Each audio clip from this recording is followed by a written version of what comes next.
Before we begin, take a moment, just 1 second, and subscribe to this channel. Not because it helps the algorithm, not because it's routine, but because stories like this are meant to be felt together. If you've ever carried a truth in silence, if you've ever smiled while quietly unraveling inside, then this space is for you. Subscribe, stay with me, and let's step into this story, slowly, honestly, and without pretending. In today's video, I want to share something deeply personal. Not because it's easy to speak aloud, but because the hardest truths are often the ones that loosen the knots inside us. Welcome to Silent Secrets. This is not just another story you listen to while scrolling or multitasking. This is a quiet descent into the moments we ignore, the feelings we bury, and the lives we live on autopilot until one day, something inside us whispers, "I can't do this anymore." If you've ever looked at your reflection and wondered, "When did I stop feeling alive?" then you may understand me more than I'm ready to admit. The morning it began didn't announce itself. There was no thunder, no breaking glass, no dramatic shift in the air. It was a Thursday, one of those days that feels interchangeable with every other weekday you've lived. The kind of morning where muscle memory carries you forward before your thoughts have fully caught up. I woke before the alarm, the way I always did.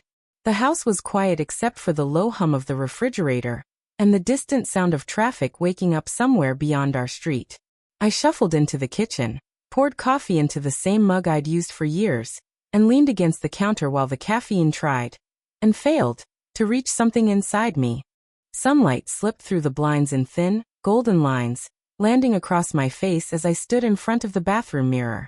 I remember staring longer than usual, not because I saw something new, but because something familiar felt missing. Same woman. Same faint, practiced smile. Same hair pulled back out of habit. Same posture shaped by years of responsibility. But the eyes looking back at me felt distant. Hollow in a way I couldn't name. It was as if the person I used to be had quietly packed up and left without saying goodbye, leaving behind a version of me that functioned well enough to fool everyone else. From the outside, my life looked complete. A steady marriage. 2 healthy children. A warm home nestled in a peaceful Seattle suburb where neighbors waved politely and lawns were trimmed on schedule. The kind of life that photographs beautifully. The kind people compliment. But photographs don't capture silence.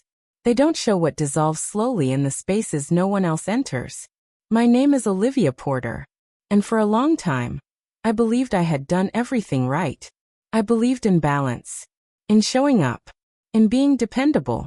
I believed that if I gave enough of my time, my energy, my patience, life would eventually feel rewarding.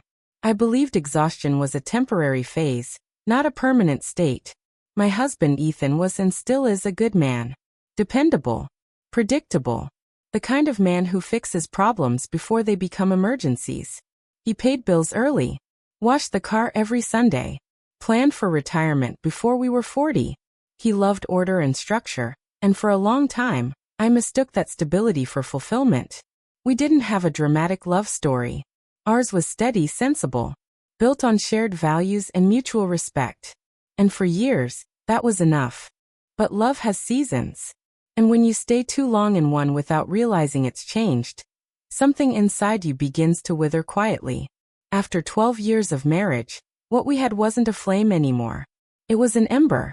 Small. Controlled. Burning more out of habit than heat. We didn't fight. We didn't yell. We didn't slam doors or throw accusations. But we also didn't connect. We lived beside each other, orbiting the same space like 2 planets held together by gravity rather than desire. Close enough to touch. Too distant to collide. Our conversations became transactional. Did you take the kids to school? Can you grab milk on your way home? What time is the meeting tomorrow? No laughter that lingered.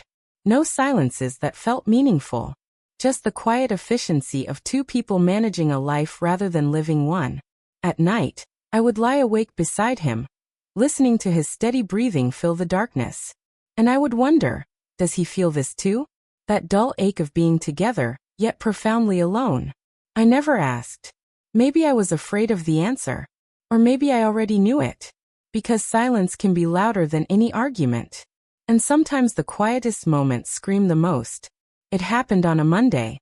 the kind that felt indistinguishable from every other Monday before it. I was half listening to a meeting, my mind floating somewhere between the agenda and the growing list of things waiting for me at home, when the door opened. Mason Grant walked in. Freelance designer. Calm presence. Sharp mind.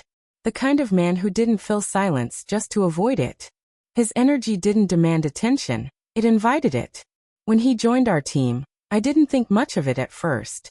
Another introduction. Another handshake. Another name to remember. But there was something about him that felt awake. He carried an unhurried confidence, the kind that comes from being at peace with time rather than chasing it. When he laughed, low, genuine, unforced, people leaned in without realizing they were doing it. His eyes were a soft blue-gray, the kind that didn't just look at you, but seemed to read between your words. As if he was searching for the part of you tried hardest to conceal. At first, it was nothing. Small talk. Work updates. Casual coffee break conversations. But beneath it all, something stirred. Not attraction. Not yet. It was curiosity with a heartbeat. One afternoon, after a particularly long meeting, Mason glanced at me and said casually, "You're always the one holding everything together, aren't you?" It was such a simple observation. Something anyone could have said. But it landed deeper than I expected. Because no one had ever noticed that before. Not what it took. Not the cost of always being the steady one. The reliable one. The person who absorbed chaos so others wouldn't have to. That moment, that single sentence, was the spark. Mason didn't flirt. He didn't charm. He didn't cross any obvious lines. He noticed.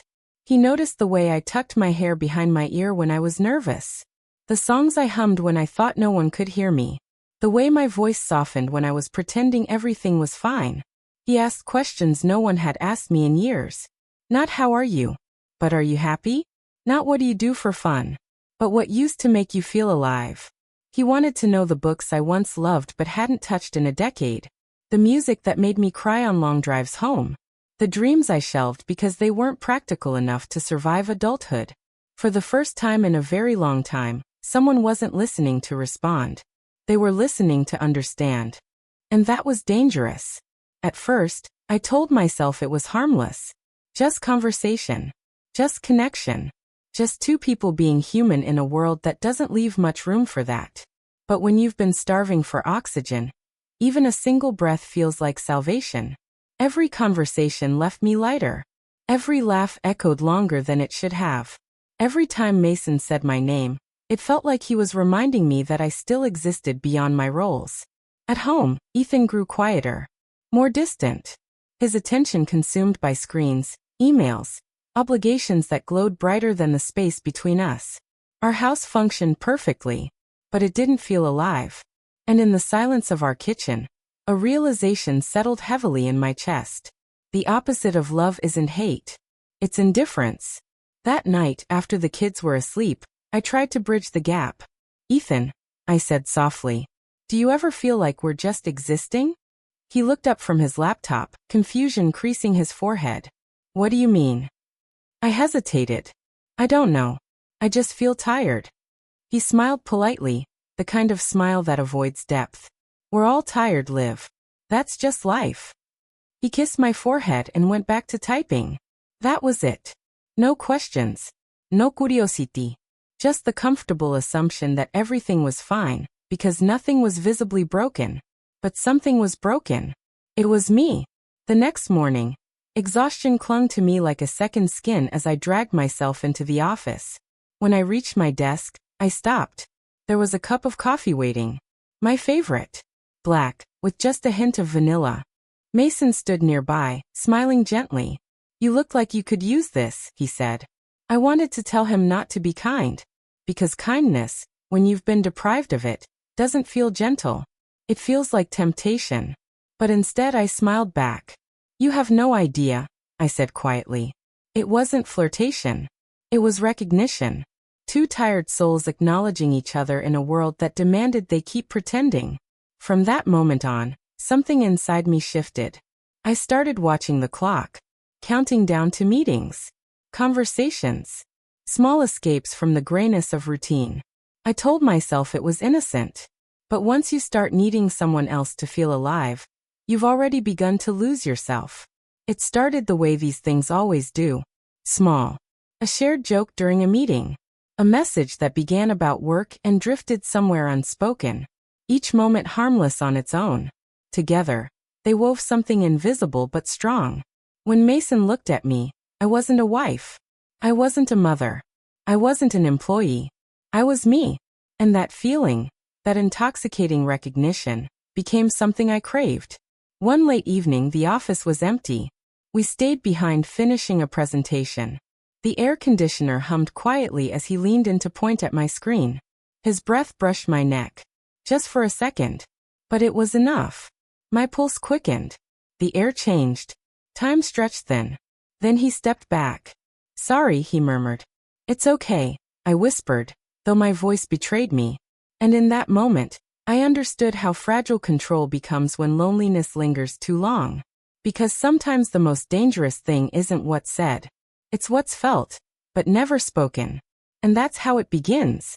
If this story touched a part of you you didn't know how to name, don't forget to like, subscribe, and share. Because some truths are easier to face when we're not alone.